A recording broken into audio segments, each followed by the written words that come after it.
IT job కోసం చూస్తున్నారా? ఐటీలో కెరియర్ బిల్డ్ చేసుకోవాలనుకుంటున్నారా? అయితే సమాధానం కోడింగ్ ట్యూటర్.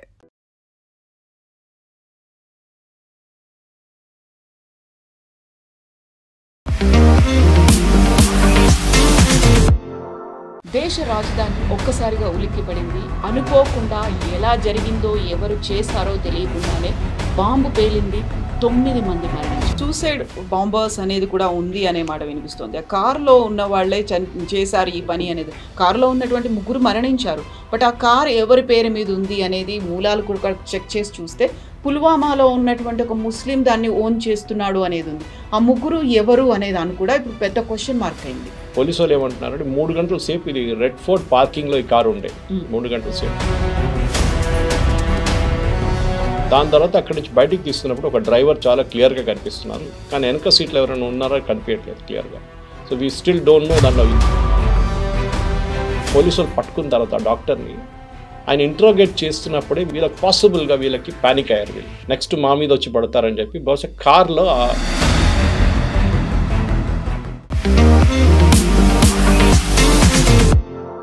నమస్తే, నేను Kavitha. Welcome to I dream news and నిజాలు. దేశ రాజధాని ఒక్కసారిగా ఉలిక్కిపడింది. అనుకోకుండా ఎలా జరిగిందో ఎవరు చేశారో తెలియకుండానే బాంబు పేలింది. 9 మంది మరణించారు. ఇప్పటికైతే ఏ ఉగ్ర సంస్థ కూడా అనౌన్స్ చేయలేదు తామే ఈ పని చేశామని. బట్ కేంద్ర ఇంటెలిజెన్స్ మాత్రం అన్ని రకాలుగా పరిశోధనలు మొదలుపెట్టింది ఏం జరిగింది అనే దానికి సంబంధించి. ఇందులోనే సూసైడ్ బాంబర్లకి సంబంధించి కూడా వార్తలు వినిపిస్తున్నాయి. యాక్చువల్గా ఎందుకని ఢిల్లీని టార్గెట్ చేశారు, అది కూడా ఫరీదాబాద్లో 2900 కేజీల పేలుడు సామాగ్రిని పట్టుకున్న తర్వాత బీహార్ ఎలక్షన్స్కి ముందు ఎందుకు జరిగింది? మనతో పాటుగా ఉన్నారు సీనియర్ జర్నలిస్ట్ సురేష్ కొచ్చాతిల్ గారు. సార్ నమస్తే. ఢిల్లీ బాంబ్ బ్లాస్ట్ అనేది అయింది, సడన్గా అయింది. అందులోనూ రెడ్ ఫోర్ట్ ఒక ప్రామినెంట్ ప్లేస్లో జరిగింది, కార్లో జరిగింది, సూసైడ్ బాంబర్లు ఉన్నారని. వాట్ ఎగ్జాక్ట్లీ హ్యాపెండ్ అండి? ఏం జరిగింది అక్కడ? దీనికి ఒక బ్యాక్ స్టోరీ ఉంది కవిత గారు. మీకు చెప్పినట్లనే 3 రోజుల ముందు జమ్మూ కాశ్మీర్ పోలీస్ రేడ్లు మొదలుపెట్టారు. అక్కడ జైషే మహమ్మద్ పోస్టర్స్ ఒక 2 వారాలు 3 వారాల ముందు జైషే మహమ్మద్ పోస్టర్స్ కాశ్మీర్ వ్యాలీలో కనిపించింది, అనంతనాగ్, పుల్వామా ఏరియాస్లో. తర్వాత సీసీటీవీ చూసినప్పుడు 2-3 కనిపెట్టారు, వాళ్ళు పట్టుకున్నారు పోలీసు వాళ్ళు. వాళ్ళని ఇంట్రోగేట్ చేసేటప్పుడు నెక్స్ట్ లింక్ ఎక్కడ వచ్చిందంటే 3 డాక్టర్స్ ఉన్నారు, వాళ్ళు డబ్బులు ఇచ్చి చేయించారని చెప్పి వీళ్ళు స్టేట్మెంట్ ఇచ్చారు. These are uneducated illiterate guys. దాని తర్వాత ఈ డాక్టర్ వెల్ వెంటబడి ఫరీదాబాద్లో ఒక డాక్టర్ దొరికారు. Another was something somewhere in Punjab Haryana వైపు దొరికారు ఒకరు. Both are working doctors, medical doctors. దాని తర్వాత 3వ మనిషి కోసం పోలీసులు లెవెలాడుతున్నప్పుడే ఈ బ్లాస్ట్ జరిగింది. సో మీరు చెప్పినట్ల ఒక డాక్టర్ దగ్గర ఏమో క్యాస్టర్ ఆయిల్ దొరికింది, చాలా హ్యూజ్ క్వాంటిటీస్లో క్యాస్టర్ ఆయిల్. క్యాస్టర్ ఆయిల్తో రిసిన్ అని చెప్పి ఒక కెమికల్ తయారు చేస్తారు, which is a very poisonous chemical. అది మీరు నీళ్ళలో కలిపితే కూడా టేస్ట్ మీకు రాదు దాన్ని. And it's an instant poison. మీరు ఒక పెద్ద వాటర్ ట్యాంక్లో తీసుకెళ్ళి పడేస్తే కూడా ఆ వాటర్ ట్యాంక్ నుంచి తాగే నీళ్ళు అందరూ చనిపోతారు. సైలెంట్గా కిల్లింగ్ అంతే. I can kill thousands literally ricin అనేది. And it's a very highly controlled drug. కానీ దాన్ని క్యాస్టర్ ఆయిల్ నుంచి ప్రొడ్యూస్ చేయాలంటే మీకు మెడికల్ నాలెడ్జ్ ఉండాలి దానికి. So this guy the doctor obviously had the medical knowledge, ఎట్లా దాన్ని కన్వర్ట్ చేయాలని చెప్పేసి. ఐదర్ ఇంట్లో ల్యాబ్ సెటప్ చేసుకొని ఎట్లా తయారు చేసి క్యాస్టర్ ఆయిల్ ఉంచుకున్నాడు. That was huge quantity. ఎవరు అంత క్యాస్టర్ ఆయిల్ ఇంట్లో పెట్టుకోరు. మనం చిన్నపిల్లనప్పుడు క్యాస్టర్ ఆయిల్ పిల్లలకి ఇస్తాం అప్పుడు. That is very very minimal quantity. దాని తర్వాత నెక్స్ట్ డాక్టర్ దొరికాడేమో, that guy was caught in Faridabad. ఆయన దగ్గర మీరు చెప్పినట్లు 2600 కిలోల అమోనియం నైట్రేట్. అమోనియం నైట్రేట్ బాంబులో యూజ్ చేస్తారు. మీకు గుర్తుంటుంది, వరల్డ్ ట్రేడ్ సెంటర్ కన్నా ముందు ఒక బాంబ్ బ్లాస్ట్ జరిగింది అమెరికాలో, బేస్మెంట్లో. అదే వరల్డ్ ట్రేడ్ సెంటర్లో. అక్కడ జరిగిన బ్లాస్ట్లో ఆ డ్రైవరు చాలామంది చనిపోయారు ఆయనతోని. దేర్ అగైన్ అమోనియం నైట్రేట్ వస్తుంది. ఈ అమోనియం నైట్రేట్ యూజువలీ ఫర్టిలైజర్స్లో కూడా యూజ్ చేస్తారు. It's easily available. దాన్ని డ్యూయల్ పర్పస్ అంటారు, దాన్ని డ్యూయల్ పర్పస్ యూసేజ్ ఉంటుంది దానికి. సో పోలీసు వాళ్ళు అది ఇన్వెస్టిగేట్ చేస్తూ వస్తున్నప్పుడే సాయంత్రం ఈ పేలు జరిగింది 6:45 అట్లా రెడ్ ఫోర్ట్ దగ్గర. మీరు చెప్పినట్ల రెడ్ ఫోర్ట్ కన్నా కొంచెం ముందుకు వెళ్ళిన తర్వాత చాందీ చౌక్ దగ్గర. లక్లీ ఆర్ లక్లీ నిన్న రెడ్ ఫోర్ట్ హాలిడే, మండే రోజు ఆర్కియలాజికల్ సర్వే ఆఫ్ ఇండియా దాన్ని హాలిడే ఇస్తారన్నమాట. సో ఆ హాలిడే రోజే ఇది జరిగింది. దానికోసం కొంతమంది విక్టిమ్స్ తగ్గారు, కానీ there is a bigger picture to it. So ఇందులో సూసైడ్ బాంబర్స్ అనేది కూడా ఉంది అనే మాట వినిపిస్తుంది. ఆ కార్లో ఉన్న వాళ్ళే చేశారు ఈ పని అనేది. కార్లో ఉన్నటువంటి 3 మరణించారు. బట్ ఆ కార్ ఎవరి పేరు మీద ఉంది అనేది మూలాలు కూడా చెక్ చేసి చూస్తే పుల్వామాలో ఉన్నటువంటి ఒక ముస్లిం దాన్ని ఓన్ చేస్తున్నాడు అనేది ఉంది. ఆ 3 ఎవరు అనే దాన్ని కూడా ఇప్పుడు పెద్ద క్వశ్చన్ మార్క్ అయింది. సో ఇప్పుడు చెప్పినట్టు చాందీ చౌక్ దగ్గర ఒక రెడ్ లైట్ దగ్గర కార్ స్లో డౌన్ చేస్తుంది. దానికన్నా ముందు ఇప్పుడు సీసీటీవీ ఇమేజెస్ అనలైజ్ చేస్తే పోలీసు వాళ్ళు ఏమంటున్నారంటే 3 గంటల సేపు ఇది రెడ్ ఫోర్ట్ పార్కింగ్లో ఈ కారు ఉండే 3 గంటల సేపు. దాని తర్వాత అక్కడి నుంచి బయటికి తీస్తున్నప్పుడు ఒక డ్రైవర్ చాలా క్లియర్గా కనిపిస్తున్నారు, కానీ వెనక సీట్లు ఎవరైనా ఉన్నారో కనిపించట్లేదు క్లియర్గా. So we still don't know దాంట్లో 2 ఉన్నారో 3 ఉన్నారో 1 ఉన్నారు. యూజువలీ ఫిదాయన్ అటాక్ అంటే సూసైడ్ బాంబింగ్ అటాక్ చేసి మనం పుల్వామాలో చూసాం. ఇది సిఆర్పిఎఫ్ వల్ల కాన్వాయ్ మీద దాడి చేసినప్పుడు 64 మంది చనిపోయారు. సింగిల్ మంది 1% డస్ ఇట్. 3-4 ఉండరు కార్లు. ఈ ఫరీదాబాద్ ఒక పోలీసు వాళ్ళు పట్టుకున్న తర్వాత డాక్టర్ని ఆయన ఇంట్రోగేట్ చేస్తున్నప్పుడే వీళ్ళకి పాసిబుల్గా వీళ్ళకి ప్యానిక్ అయ్యారు. వీళ్ళు నెక్స్ట్ మా మీద వచ్చి పడతారని చెప్పి బహుశా కార్లో ఆ కెమికల్స్ అంతా తీసుకొచ్చి కార్లో పెట్టుకున్నారు. వాళ్ళు దాని తర్వాత 3 గంటల సేపు తిరిగారు. ఏం చేయాలో తెలియదు, ఎందుకంటే వాళ్ళు ప్యానిక్ అయ్యారు. పోలీసు వాళ్ళు 100% మమ్మల్ని పట్టుకుంటారని తెలిసిపోయింది. కార్ ఇష్యూ పక్కన పెడదాం ఫర్ నౌ. ఇది ఎందుకు చేశారనేది that is the first question. Car మనకు తెలిసిందే ఇట్ చేంజ్ హ్యాండ్స్ అన్నమాట. కానీ ఇది అక్కడే పేల్చాలని ప్లాన్ చేశారా, లేకుంటే కొంచెం ముందుకు వెళ్తే సెంట్రల్ ఢిల్లీకి వెళ్ళిపోతారు. కొనాట్ ప్లేస్ అక్కడ 15 minutes from Chandni Chowk is Connaught place. Evening ట్రాఫిక్లో మ్యాక్సిమం 20 minutes వెళ్ళిపోతారు. అక్కడికి వెళ్ళే ముందు యాక్సిడెంటల్గా అది పేలిందా, బికాస్ దీన్ని డెటనేటర్స్ కనెక్ట్ చేసి ఉంటారు, ఫైరింగ్ మెకానిజం ఉంటుంది. అది కూడా సిఎన్జి ట్యాంక్ పక్కన పెట్టేది. This was the hybrid car i20 హండై. దాంట్లో పెట్రోల్గా వాడుకోవచ్చు, సిఎన్జిగా వాడుకోవచ్చు. And CNG is very deadly.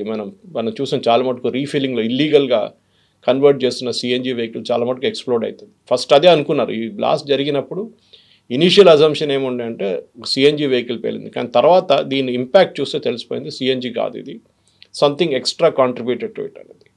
So దాని తర్వాత వెహికల్ని అనలైజ్ చేశారు, ఎందుకంటే అక్కడి నుంచే కదా మాకు మెయిన్ ఇది వస్తుంది, టిప్స్ వస్తుంది. వెహికల్ అనలైజ్ చేస్తే మీరు చెప్పినట్లు first it is owned by somebody from Haryana, Salman అని చెప్పక ఆయన హర్యానా రిజిస్ట్రేషన్ ఉండే. ఆయన ఏమన్నారు, నేను ఓక్లాలో ఒక దేవేందర్ అన్న మంచిగా అమ్మానని చెప్పారు. సో దేవేందర్ని కూడా పోలీసులు కస్టడీలు తీసుకున్నారు.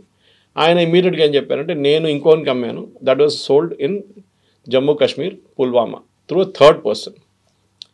ఆయన్ని తర్వాత మనం చూసాం, ఫోటోలో కనిపించారు నిన్న రాత్రి, but he is not the actual person. ఇప్పుడు వాళ్ళ పొద్దున వచ్చిన రిపోర్ట్ ప్రకారం వాళ్ళ 2 బ్రదర్స్ ఉన్నారు. 2 బ్రదర్స్లో ఒక బ్రదరు, కానీ car was taken by third person. వీళ్ళిద్దరు ప్లంబర్, ఒకడు ఎలక్ట్రీషియన్, ఉమర్ రషీద్ ఏదో అని పేరుంది. సో వాళ్ళలో ఒకరు కారు తీసుకుంటున్న ఫోటోగ్రాఫ్ ఒకటి ఉంది. మనం యూజువల్లీ ఎప్పుడైనా కొత్త కారు తీసుకుంటే ఒక ఫోటో తీసుకుంటాం చూడండి, it is very valuable picture, retain చేసుకోవాలి వీళ్ళందరూ. దాని నుంచి హింట్ వచ్చిందన్నమాట మెయిన్గా యూస్ కార్. ఈ కార్ OLXలో కూడా పెట్టారు ఒకసారి సేల్కి. సో పోలీసు వాళ్ళు అక్కడ ఇన్వెస్టిగేట్ చేసి ఈ కార్ నెంబర్ మళ్ళీ OLXలో కనిపించింది. ఇక్కడ మన ప్రేక్షకులకు నేను I want to give them a big good suggestion if they follow it, nothing like it. Sadhvi Pragya కేసులో మాలేగాంలో కూడా మనకు తెలుసు, ఆమె దగ్గర మోటార్ సైకిల్ ఒకటి ఉండే, ఆమె మోటార్ సైకిల్ అమ్మేశారు ఎవరికో, కానీ ఆ పర్సన్ రిజిస్ట్రేషన్ చేంజ్ చేయలేదు. అదే మోటార్ సైకిల్లో బాంబు పెట్టి ఎవరో పేల్చారు. మీరు బండి అమ్ముతున్నప్పుడు ఏదో యూస్ కార్ వాళ్ళకో మిగతా వాళ్ళకో లేకుంటే రామ్కోట్లో వెళ్ళి 2-wheeler మార్కెట్లో అమ్మడం కాదు. వెహికల్ రిజిస్ట్రేషన్ మీరు ఇమ్మీడియట్గా మ్యాక్సిమం 2 or 3 daysలో వెహికల్ రిజిస్ట్రేషన్ కావాలి. ఇప్పుడు యూజువలీ యూస్ కార్ తీసుకెళ్తే ఆడేమంటాడు, అమ్మినప్పుడు మిమ్మల్ని పిలిచి మీ సంతకం తీసుకుంటాను అంటారు. Sometimes it may not cell for months, లేకుంటే నడిమిట్లో వీళ్ళు కావాలని చెప్పి ఎవరికి ఇచ్చేస్తారు జాయ్ రైడ్కి. వాడు వెళ్ళి తీసుకెళ్ళి వాడిని కొట్టి వాడు చనిపోతే మోటార్ సైక్లిస్టో మీరు డబ్బులు కట్టాల్సి వస్తుంది. This is the big thing. Vehicle transfer అనేది కంపల్సరీగా చేపియాలి. ఇప్పుడు ఈ కేసు ఏం జరిగిందంటే ఎవరికి పేపర్ లేకుండా అమ్మారు వెహికల్స్. డబ్బులు తీసుకున్నారు, వెహికల్ ఇచ్చేసారు, డబ్బులు తీసుకున్నారు, వెహికల్ ఇచ్చేసారు, నడిపించుకుంటున్నారు. ఎవరికి ఇంత డౌట్ ఎందుకు రాలేదు? సల్మాన్ అనే మంచిగానే డౌట్ రావాలి ఉండే కదా, నా కారు ఇంకోటికి ఇచ్చినప్పుడు నా తల మీద వచ్చి పడుతుంది, కానీ వీళ్ళకి ఇంపాక్ట్ తెలియదు. నా కార్ 3 సార్లు అమ్మాను నేను ఇప్పుడు దాకా. 3 cars which had all 2 cars earlier cars. Maruti 800 9 years తర్వాత అమ్మాను, అండ్ మా టాటా ఇండిగో ఉండే దాని తర్వాత, దాన్ని కూడా అబౌట్ 8 years తర్వాత అమ్మాను. ఈ 2 కార్లు అమ్మినప్పుడు ఐ మేడ్ ష్యూర్ ఎవరికి అమ్మాను ఆయన దగ్గర పక్కన నిలబడి పని చేయించాను నేను ఆన్లైన్లో, and it was registered and transferred. Second car also same thing, Trimulgherry ఆర్టీఓలో తీసుకెళ్ళి అక్కడ నిలబడి చేయించాను నేను రిజిస్ట్రేషన్. ఇది చాలా ఇంపార్టెంట్. సరే టెర్రర్ కేసుకి తిరిగి వద్దాం మనం. ఈ టెర్రర్ కేసులో ఇప్పుడు పోలీసు వాళ్ళు ఏం చెప్తున్నారంటే ఈ కార్ డ్రైవ్ చేస్తున్న మనిషి ఒక వన్ ఆఫ్ ద డాక్టర్స్, మూడో మనిషి, ఆయన దొరకలేదు వాళ్ళకి. దీన్ని ఫరీదాబాద్ మాడ్యూల్ అంటున్నారు. అంటే ఫరీదాబాద్లో ఉన్న ఇల్లు దొరికింది, అక్కడ ఇద్దరు డాక్టర్లు ఉన్నారు కానీ ఒకరే దొరికిండు, ఇంకోటి పారిపోయిండు. So this was the person who took the car and దాని ఇన్వెస్టిగేషన్ ఇంకా నడుస్తుంది. బహుశా ఇవాళ ఈవినింగ్ రేపు పొద్దున్న దాకా దాని డీటెయిల్స్ మనకు వచ్చేస్తుంది. ఎందుకు చేశారు? ఆల్ఫ్రెడ్ హిచ్కాక్ కానీ అగతా క్రిస్టీ కానీ ఒక సీన్కి వచ్చినప్పుడు ఈవెన్ హెర్క్యుల్ పెరాట్ సీన్కి వచ్చినప్పుడు ఫస్ట్ ఏం అడుగుతారంటే who benefits from this. Exactly. So ఎందుకు చేశారు? ఇప్పుడు మనం దానికి ఒక బ్యాక్ స్టోరీ ఉంది. జైషే మహమ్మద్ డెప్యూటీ ఒక 3 వారాల ముందు ఒక వీడియో రిలీజ్ చేసి భారతదేశంలో మేము ఒక పెద్ద హిందుస్థాన్ మే హమ్ బహుత్ బడా ఎక్ జంగ్ కర్నే వాలే హం, దిస్ టైమ్ ఫ్రమ్ బంగ్లాదేశ్ అన్నారు. పాకిస్తాన్ వైపు నుంచి కాదు, ఎందుకంటే అక్కడ మొత్తం ఆర్మీ కాన్సన్ట్రేషన్, ఇండియన్ ఆర్మీ అక్కడ ఫుల్ అలర్ట్లో ఉన్నారు. బంగ్లాదేశ్ వైపు నుంచి వస్తుంది ఈసారి అని చెప్పారు. హఫీజ్ సయీద్ అసిస్టెంట్ ఆయన. This videos there on internet. So అది ఫస్ట్ ఇండికేషన్ ఉండే. ఇప్పుడు చాలామంది అడుగుతున్నారు అంటే మన ఇంటెలిజెన్స్ వాళ్ళు ఏం చేస్తున్నారు, నిద్రపోతున్నారా అని. మనకు తెలియకుండా చాలా ఇంటెలిజెన్స్ వాళ్ళు చాలా టెర్రరిస్ట్ అటాక్ ఆపారు. వాళ్ళు ఎప్పుడు మాట్లాడరు దాని గురించి. ఇంగ్లీష్లో ఒక సేయింగ్ ఉంది, terrorist has B lucky only once, security agency has B lucky always. 100% కానీ 99% దే విల్ బి లక్కీ, 1% ఇట్లా చేతిని జారిపోతారు. చాలామంది కంపేర్ చేస్తారు యూఎస్లో 9/11 జరిగిన తర్వాత ఇవాళ దాకా యూఎస్లో ఒక్క టెర్రర్ అటాక్ కూడా జరగలేదు, ఎందుకు అని. దానికి కారణాలు ఉన్నాయి కవిత గారు. మీరు you have travel to US, you know how it is. Very strict checking at the airports. మీరు ఎవరు, ఎందుకు వస్తున్నారు, ఎప్పుడు దాకా ఉంటారో, ఎక్కడ వెళ్తారు, మీకు వీసా ఇష్యూ చేసేప్పుడు నుంచి ఆ ప్రాసెస్ స్టార్ట్ అవుతుంది. అది చాలా క్రూషియల్. మన దేశంలో ఏమైపోతుందంటే 140 కోట్ల మంది, open borders. Nepal is a total open border. Myanmar వైపు ఇప్పుడు కొంచెం ఫెన్సింగ్ వేస్తున్నారు. బంగ్లాదేశ్ కూడా టోటలీ ఓపెన్ బార్డర్. చాలా ప్లేస్లో ఫెన్సింగ్ వేస్తారు కానీ మళ్ళీ కూడా మమతా బెనర్జీ లాంటి వాళ్ళు ఉన్నప్పుడు అందరిని తీసుకొచ్చేస్తారు బంగ్లాదేశ్ నుంచి. వాడు టెర్రరిస్ట్గా తయారవుతాడో, వాడు మేస్త్రిగా తయారవుతాడో, కార్పెంటర్గా తయారైతే మనకు తెలియదు. ఇప్పుడు మీరు అడగొచ్చు, ఇట్లా ఉన్నప్పుడు మన గవర్నమెంట్ ఏం చేస్తున్నారు? That is a very obvious question. చేస్తున్నారు, there is no doubt about it. కానీ చాలా చేయాలి ఇంకా. మనం చూసా ఎప్పుడైనా రోహింగ్యాలని మొన్న పంపించిన తర్వాత అండమాన్స్లో తీసుకెళ్ళి అటువైపు పడేశారు. వాళ్ళని పెద్ద గొడవ చేశారు, సుప్రీంకోర్టు దాకా వెళ్ళారు. కానీ ఇదే రోహింగ్యాలు ఏం తయారవుతారు రేపు? They can become a human bomb. డబ్బులు ఇచ్చి వాళ్ళని కొనుక్కుంటారు, because they are not that educated. ఇదే టైంలో ఈ 3 డాక్టర్స్ ఎందుకు చేశారు? ఎగ్జాక్ట్లీ. వీళ్ళు బాగా చదువుకుని ఉన్నవాళ్ళు, దే ఆర్ ప్రాక్టీసింగ్ డాక్టర్స్ అయినప్పటికీ కూడా. ఆలోచించండి, Osama bin Laden was an engineer, that too from చాలా very rich family. The bin Laden family అంటే సౌదీ అరేబియాలో కన్స్ట్రక్షన్ సెక్టర్లో వన్ ఆఫ్ ద బిగ్గెస్ట్. అక్కడి నుంచి some brain washing, he moved out. Religious మొత్తం తలకెక్కిచ్చేసింది మొత్తం. దాంట్లో ఆయన పిచ్చి పట్టేసి టెర్రరిజంలో వచ్చేసింది. Ayman al Zawahiri, his assistant, was a doctor. So education దీనికి సంబంధం లేదు కవిత గారు. ఎడ్యుకేషన్ అండ్ రిలీజియన్కి ఒక లింక్ ఉంది. మీరు ఒకసారి మీరు ఇండాక్రేషన్ అంటారు ఇంగ్లీష్లో, అంటే మిమ్మల్ని రిలీజియన్ మీరు ఇది మీతో చేస్తున్నాను. ఇది ప్యాలెస్టైన్ టైంలో ఉండే ముందు ఇజ్రాయెల్ మీద చాలా సూసైడ్ బాంబ్స్ జరిగింది. దాని తర్వాత ఇజ్రాయెల్ దాన్ని టోటలీ ఆపేశారు. ఎట్లా అంటే they became very strict with cross border checkings. ఒక్క వెహికల్ని కూడా లోపల రానియారు వాళ్ళు క్రాస్ బార్డర్ నుంచి. మొత్తం మనం చూస్తుంటే హోటల్స్కి వెళ్ళినప్పుడు మీరు చూస్తుంటే ఒకసారి ఒక structure that comes out of the floor. Okay, now that is anti suicide thing. It can stop a vehicle అనమాట. మీరు డెలిబరేట్గా కూడా మీరు క్రాష్ చేసి వెళ్తే ఇట్ కెన్ స్టాప్ యూ. ఇట్లాంటి చాలా మటుకు ఇజ్రాయెల్ ఇన్స్టాల్ చేస్తారు, బొలార్డ్స్ లాంటిది. దాంతోనే వాళ్ళు they have stopped large amount. Intelligence is next. ఇప్పుడు చాలామంది అడుగుతారు ఇంటెలిజెన్స్ ఫెయిలియరా అంటారు. ఫరీదాబాద్లో పట్టుకున్నారు కదా, అక్కడ హర్యానాలో పట్టుకున్నారు కదా. ఇదంతా 6 hours టైంలో జరిగింది. జమ్మూ కాశ్మీర్ పోలీస్ దీని అంటే 2 వారాల నుంచి తిరుగుతున్నారు అక్కడున్న వాళ్ళని పట్టుకోవడానికి. So there is a consistent effort being made. కానీ మనకేంటంటే మన ఇంత పెద్ద దేశం మనది, ఎక్కడి నుంచి ఎవరు వస్తారని తెలియదు మనకి. నేపాల్ వైపు నుంచి రావచ్చు, నేను చెప్పినట్లు బంగ్లాదేశ్ వైపు నుంచి రావచ్చు, శ్రీలంక వైపు నుంచి రావచ్చు. We don't know where they will come from. ఇటు అరేబియన్ సీ వైపు నుంచి ఎక్కడి నుంచి అని రావచ్చు, లక్షద్వీప్ వైపు నుంచి, లేకుంటే పాకిస్తాన్ వైపు నుంచి వచ్చి మనం బాంబే అటాక్ 26/11 చూసాం మనం. So we have to be lucky all the time. కానీ ఇంటెలిజెన్స్లో 2 ఇంటెలిజెన్స్ ఉంటాయి కవిత గారు, ఒకటి హ్యూమన్, ఒకటి టెక్నికల్. దీంట్లో హ్యూమన్ ఈజ్ వెరీ ఇంపార్టెంట్. మనం నక్సలైట్ కేసులో చూడండి, నల్లమల ఒక టైంలో తెలంగాణ అంటే ఉమ్మడి ఆంధ్రప్రదేశ్లో Nallamala was the hot bed of naxalism. NT Rama Rao garu వచ్చిన తర్వాత, దాని తర్వాత వచ్చిన చీఫ్ మినిస్టర్లు అందరూ ఇంక్లూడింగ్ కాంగ్రెస్ చీఫ్ మినిస్టర్ వాళ్ళు చాలా స్ట్రిక్ట్ వ్యూ తీసుకున్నారు దాన్ని. హ్యూమన్ ఇంటెలిజెన్స్ లక్షల ఖర్చు పెడతారు డబ్బులు, దానికి ఆడిట్ ఉండదు, ఆ డబ్బుకి ఆడిట్ ఉండదు. It is a money given to police officers. మీరు ఎక్కడ నుంచి తెచ్చుకుంటారో, ఇన్ఫార్మర్స్ని కొనుక్కుంటారో, ఏం చేస్తారో, నక్సలైట్ లీడర్స్ని కొనుక్కుంటారో మాకు తెలియదు, ఈ డబ్బులు మీది, ఇన్ని కోట్లు మీకు ఇచ్చేస్తాం. దాని నుంచి వాళ్ళు నెట్వర్క్ ఆఫ్ ఇన్ఫార్మర్స్ డెవలప్ చేస్తారు. డబ్బులు ఇచ్చి ఒకటి 10 లక్షలు 5 లక్షలు ఇచ్చి, బాబు చెప్పు ఎవరైనా టెర్రరిస్ట్ వస్తే మాకు తెలియాలంటే వాడు వచ్చి చెప్తాడు, సార్ అక్కడ ఒకటి ఉన్నాడు, ఇక్కడ ఒకటి ఉన్నాడు అని చెప్పేసి. That is one intelligence. Technical ఏంటంటే మనందరికీ తెలిసిందే, ఫోన్ కాల్స్ కానివ్వండి, టెలిగ్రామ్, వాట్సాప్, అది కాకుండా ఈమెయిల్స్, ఏ సోర్స్ నుంచి అయినా, సిగ్నల్, దేని నుంచి అయినా మనం వాడుకున్న దాన్ని ట్రాప్ చేయవచ్చు. నేను బహుశా నిన్న చెప్పాను మీకు దీని గురించి. వాట్సాప్లో ఎండ్ టు ఎండ్ ఎన్క్రిప్షన్ అనేది లేదు. వీళ్ళు చెప్తారు that nobody can read your message, nobody can read it, it can be read, no problem.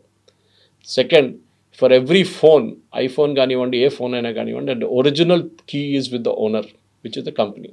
వాళ్ళు ఏం కావాలంటే చేయొచ్చు. వాళ్ళు కావాలంటే అప్డేట్ చేస్తున్నాడు సాఫ్ట్వేర్ని, updation is mean they are controlling your phone. అది మీ phone is out of this updation range, అది కొత్త వర్షన్ వచ్చింది మార్చుకోండి, got an old version in your phone అని చెప్తారు. ఎందుకు? ఆ ఫోన్కి తెలుసు మీ దగ్గర ఓల్డ్ వర్షన్ ఉందని. Same with your laptop. మీరు ల్యాప్టాప్లో విండోస్ అప్డేట్ చేయకపోతే ఒకసారి చెప్తాను, Windows is not updated, please update your Windows. So this technical intelligence కూడా చాలా ఇంపార్టెంట్. మన దేశంలో NTR, national technical research organisation అని చెప్పి జనరల్ VK సింగ్ ఉన్న టైంలో సెటప్ చేశారు. పెద్ద కాంట్రవర్సీ అయింది, మీకు గుర్తుంటుంది. ఆయన ఇంటి బయట ఎవరో ఒక వెహికల్ పెట్టారు అని చెప్పి పెద్ద గొడవ జరిగింది ఆ టైంలో. And then it was disbanded. And Ajit Doval garu తిరిగి వచ్చిన తర్వాత దాన్ని మళ్ళీ రీఇన్స్టాల్ చేశారు. టెక్నికల్ ఇంటెలిజెన్స్ చాలా ఇంపార్టెంట్. ఎందుకంటే ఈ terrorist usually satellite phones use చేస్తారు, ఇరిడియం లాంటి ఫోన్స్ అంతా. దాన్ని ట్రాక్ చేయడం చాలా కష్టం. కానీ ఇప్పుడు దాని కూడా టెక్నాలజీ ఉంది. కొన్ని దేశాలు అయితే బ్యాన్ చేసేసారు. For example, if you go to Ladakh, you cannot carry a satellite phone. మీరు ఎయిర్పోర్ట్లోనే వాళ్ళు కాన్ఫిస్కేట్ చేసేస్తారు దాన్ని. సో అట్లాంటి పరిస్థితుల్లో మనం డెఫినెట్గా టెక్నికల్ ఇంటెలిజెన్స్ మీద చాలా మటుకు మన నిఘా ఉంటుంది. అది నడుస్తుంది, మనకు తెలియదు. నార్మల్ ప్రజలకి ఏం నడుస్తుందో, రా వాళ్ళు చేస్తున్నారో, IB వాళ్ళు చేస్తున్నారో, మిగతా వాళ్ళు చేస్తున్నారో, వీ జస్ట్ డోంట్ నో. కానీ మన టెక్నికల్ కాంపిటెన్స్ చాలా మటుకు పెరిగింది, ఎస్పెషలీ 26/11 తర్వాత. అప్పుడు మనకు గుర్తుంటుంది, మానేసార్ నుంచి ఢిల్లీ ఎయిర్పోర్ట్కి రావడానికి 2 గంటల సేపు పడుతుండే హర్యానా నుంచి. NSG headquarters Manesar. అక్కడి నుంచి ఫ్లైట్లో ముంబైకి వెళ్ళడానికి మళ్ళీ 1.5 గంటన్నర 2 గంటలు తీసుకుంటుంది. They reached at 4:30 in the morning. పెద్ద స్టోరీ RVS మణి గారి బుక్లో ఉంది, ఎందుకు జరిగింది, శివరాజ్ పాటిల్ ఎట్లా ఆపారు వాళ్ళని ఎందుకు వెళ్ళనీయలేదు బాంబేకి అని చెప్పేసి. నౌ ఎవ్రీ సిటీ దగ్గర ఒక హబ్ ఉంది. మన దగ్గర ఇబ్రాహీంపట్నం వైపు ఉంది, ముందు ట్రిమల్గిరి దగ్గర ఉండే NSG హబ్. NSG వాళ్ళ దగ్గర 2 కాంపిటెన్సీస్ ఉన్నాయి. ఒకటి క్లోజ్ క్వార్టర్ సెక్యూరిటీ, అంటే ఉన్న VIPని ప్రొటెక్ట్ చేయడానికి ముందు వాళ్ళని పెట్టుకున్నారు, తర్వాత తీసేశారు. ఇప్పుడు వాళ్ళు ఆ డ్యూటీలో వారు ఇప్పుడు లేరు. వాళ్ళు హైజాకింగ్ కానివ్వండి, మోడర్న్ డే అర్బన్ వార్ఫేర్, అది కాకుండా మిగతా ఏదైనా అర్బన్ రిలేటెడ్ టెర్రరిస్ట్ యాక్టివిటీని వాళ్ళు డీల్ చేస్తారు. వాళ్ళ దాంట్లో 2వ డివిజన్ ఈజ్ ఇన్వెస్టిగేషన్ డివిజన్. సైంటిఫిక్గా, ఫర్ ఎగ్జాంపుల్, ఒక బాంబ్ బ్లాస్ట్ జరిగింది అనుకోండి, ద మోస్ట్ క్రూషియల్ థింగ్, అది నిన్న చూసి నాకు చాలా బాధ అనిపించింది కవిత గారు, అందరు అక్కడిక్కడ నడుస్తున్నారు, పబ్లిక్ ఫోటోలు తీసుకుంటున్నారు, సెల్ఫీలు తీసుకుంటున్నారు. ఆ క్రైమ్ సీన్ని మీరు ముట్టకూడదు. అది ఇజ్రాయెల్ దగ్గర నుంచి నేర్చుకోవాలి. వాళ్ళ దగ్గర ఒక బాంబ్ బ్లాస్టో లేదు ఏదైనా జరిగితే they cordon off the entire area. Of course వాళ్ళ పాపులేషన్ తక్కువ ఉందనుకోండి. మన దగ్గర చాందీ చౌక్ లాంటి ప్లేస్లో they would destroy the complete evidence. కింద పడున్న కెమికల్ ఏదైనా ఉంటే ఆ కార్ నుంచి, అది ఎవడో షూస్ కిందనో వెళ్ళిపోతుంది అట్లనే అది. So you should not touch. అది ఒక పెద్ద, నిన్న చూసి అదే ఒక I was really disturbed. Security వాళ్ళు వచ్చే ముందు వీళ్ళందరూ they already got in to the action. సరే, మీరు ప్యాసింజర్స్ని రెస్క్యూ చేస్తున్నారో అదంటే that's a different thing, I can appreciate. కానీ ఆ క్రైమ్ సీన్ నుంచి జరిగిపోవాలి. మన హైదరాబాద్లో కూడా దిల్సుఖ్ నగర్ బ్లాస్ట్ జరిగింది, లుంబిని పార్క్లో బ్లాస్ట్ జరిగింది, గోకుల్ చాట్లో బ్లాస్ట్ జరిగింది, మెక్కా మస్జిద్లో జరిగింది. ఇక్కడ అన్ని చోట్లలో మనం చూసాం, ఎక్సెప్ట్ ఫర్ లుంబిని పార్క్, అక్కడ కొంచెం క్రౌడ్ని ఇమీడియట్ మూవ్ చేసేస్తారు. మిగతా అన్ని ప్లేసెస్లో మన వాళ్ళు వచ్చి అక్కడ ఇక్కడ నడుచుకుంటూ వెళ్ళారు. That destroy the evidence will get destroy. రేపు కోర్టులో వీళ్ళని ప్రాసిక్యూట్ చేయాలంటే ఎవిడెన్స్ కావాలి మనకి. This is very important.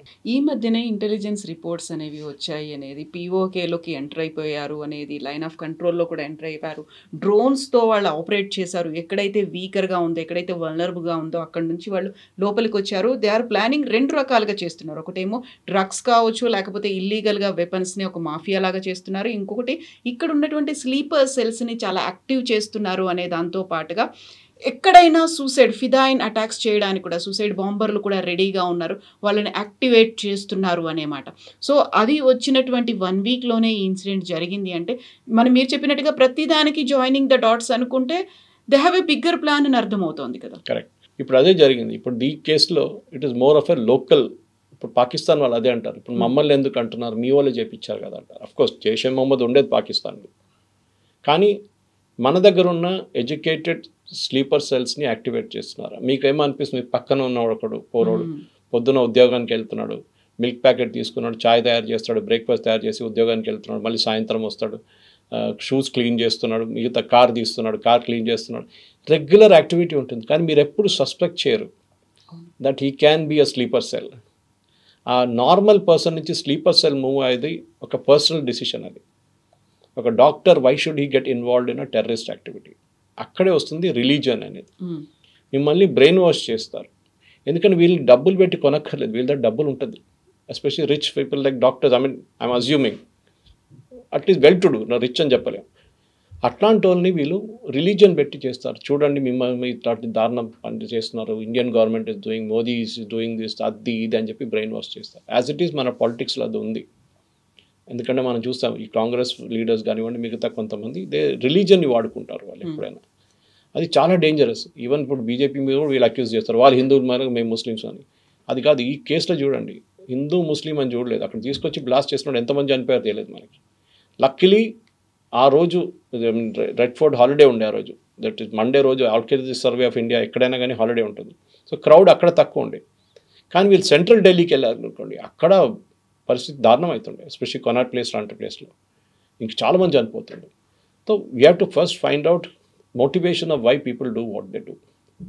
ఇప్పుడు కసబ్ కానీ మిగతా వాళ్ళు కానీ they were uneducated fellows, illiterate fellows.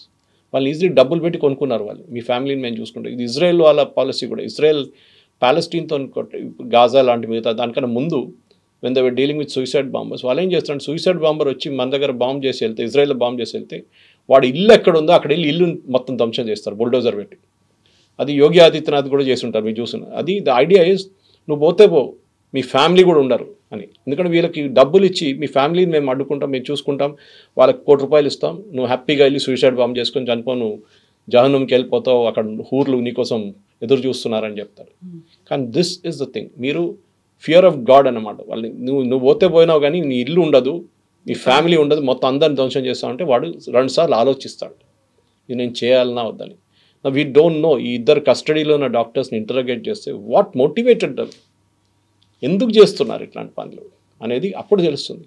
It is sheer hate for India, Bharat, or sheer hate against Hindus, ఏదైనా కానివ్వండి, or sheer hate against the Jammu Kashmir government, చెప్పలేం మనం, or motivation from terrorist across the border. మీరు అక్కడ స్లీపర్ సెల్స్ని వాళ్ళు ఐడెంటిఫై చేసి అక్కడ మిగతా 3rd గల్ఫ్ స్టేట్స్కి తీసుకెళ్ళి అక్కడ కలిసి అక్కడ బ్రెయిన్ వాష్ చేసి అక్కడి నుంచి మళ్ళీ మీరు వచ్చి మొత్తం రెడీగా తయారవుతారు. మీరు గుర్తుంటుంది కవిత గారు, అలీగఢ్లో ఒక రేడ్ జరిగింది, Uttar Pradesh Bareilly Aligarh, I don't remember. 2047 కన్నా ఇండియాలో ఒక ఇస్లామిక్ స్టేట్ పెడతామని చెప్పి PFI డాక్యుమెంట్ ఒకటి దొరికింది వాళ్ళకి. It's very exhaustive document. Popular front of India తయారైంది కేరళ నుంచి, బ్యాన్ అయింది. దాని తర్వాత వాళ్ళ పొలిటికల్ ఆర్గనైజేషన్ పేరు SDPI. దీనికన్నా ముందు డిస్కస్ చేసాం మనం. వాళ్ళు ఈ హిజాబ్ ఇష్యూ వచ్చినప్పుడు కర్ణాటకలో, హిజాబ్ ఇష్యూ వచ్చినప్పుడు కర్ణాటకలో చాలా యాక్టివ్ ఉన్నారు. కానీ ఈ డాక్యుమెంట్ దొరికింది బీహార్లో, యూపీలో. ఎట్లా దొరికిందండి అక్కడ? అంటే the extended wing has gone all the way. Network అంతలా ఎక్స్పాండ్. మన ఢిల్లీ రైట్స్ చూసినప్పుడు ఇప్పుడు షర్జీల్ ఇమామ్ వీళ్ళు బెయిల్ అప్లై చేస్తున్న ఏమంటున్నారు, మేము ఏం చేయలేదు, మేము ప్రొటెస్ట్ చేసాం. ప్రొటెస్ట్ చేస్తే 54 మంది ఎట్లా చనిపోయారండి? There were bomb blast, killing, firing అన్నీ జరిగింది కదా. ఇది మన ప్రాబ్లం ఎక్కడ వస్తుందంటే ఇట్ స్టార్ట్స్ విత్ మన యూనివర్సిటీస్. మనం ఎప్పుడు అనుకుంటాం ఫోనియలే లెఫ్టిస్ట్ కదా, ముందు నేను కూడా ఉస్మానియాలో చదివిన, అప్పుడు PDSU, RSU అన్నీ ఉండే ఆ టైంలో. అప్పుడు ABVP బయటకు దిగడానికి భయపడుతుండే. రామచంద్రరావు లాంటి, మురళీధర్ రావు లాంటి వాళ్ళు భయపడుతుండే. They were scared of coming out. Muralidhara Rao గారి మీద కూడా కాల్పులు జరిపారు, రామచంద్రరావు గారి మీద కాల్పులు జరిపారు వాళ్ళు కాలేజ్ యంగ్స్టర్స్గా ఉన్నప్పుడు. ఇంద్రసేన రెడ్డి వీళ్ళ మీద నెక్సలైట్ చాలా మంది అటాక్ చేశారు. కానీ ఆ టైంలో నెక్సలిజంకి ఒక రొమాన్స్ ఉండే, తుపాకీ తీసి అన్నలు వస్తున్నారంటే పెద్ద ఒక రొమాన్స్ ఉండే. ఇప్పుడు ఆ రొమాన్స్ మొత్తం పోయింది. Naxalism is white out totally. ఉస్మానియాలో ఎక్కడ లేదు, తెలంగాణలో కూడా లేదు. కానీ ఎందుకు చేస్తారు అది అంటే అక్కడ ఒక ఇన్ఈక్వాలిటీ ఆఫ్ ఇన్కమ్ ఉండే. అక్కడ ఒకడు దొర, నీ దగ్గర ఏం లేదు, బానిసలాగా ఉండడం, నువ్వు తుపాకీ పట్టుకో, క్లాస్ ఎనిమీ, బూర్జువా, ఇట్లాంటి వర్డ్స్ యూస్ చేసి వీళ్ళని బ్రెయిన్ వాష్. వీళ్ళకేంటి మోటివేషన్? ఈ టెర్రరిస్ట్ డాక్టర్స్ చదువుకొని హాస్పిటల్లో పనిచేస్తున్నారు. ఆలోచించండి, రేపు ఐఎమ్ డ్రెడ్డింగ్ దిస్ సీన్ ఇంగ్లీష్లో అంటే తెలుగులో మీరు దాన్ని ట్రాన్స్లేట్ చేసుకోవచ్చు. ఈ సిచ్యువేషన్ ఏమవుతుంది, రేపు ఒక ముస్లిం డాక్టర్ ట్రీట్మెంట్కి వస్తే భయపడతారు పేషెంట్స్. ఇప్పుడు ఎందుకంటే 90%, 95% they have nothing to do with this. ఈ 5%, 3% మంది ఉంటారు చూడండి, వాళ్ళు వీళ్ళ మొత్తం ఇమేజ్ స్పాయిల్ చేస్తారు. ఇప్పుడు పేషెంట్స్ రాగానే భయపడతారు, డాక్టర్ రే వద్దు మాకు, ఈడేం చేస్తాడో మమ్మల్ని, బాంబు పెడతాడో మా మీద కూడా అని చెప్పేసి. That thing is totally wrong. కానీ అది జరుగుతుంది ఇట్లాంటి ఇమేజ్తోనే. దానికోసం మీరు చూడండి, సౌదీ అరేబియా, యుఏఈ, బహ్రెయిన్ ఇట్లాంటి కంట్రీస్లో మీరు ఒక ప్యాలెస్టీనియన్ ఫ్లాగ్ బయటకు తీసి ఇట్లా జస్ట్ స్వర్ల్ చేస్తే చాలు మిమ్మల్ని కస్టడీలో తీసుకుంటారు వాళ్ళు.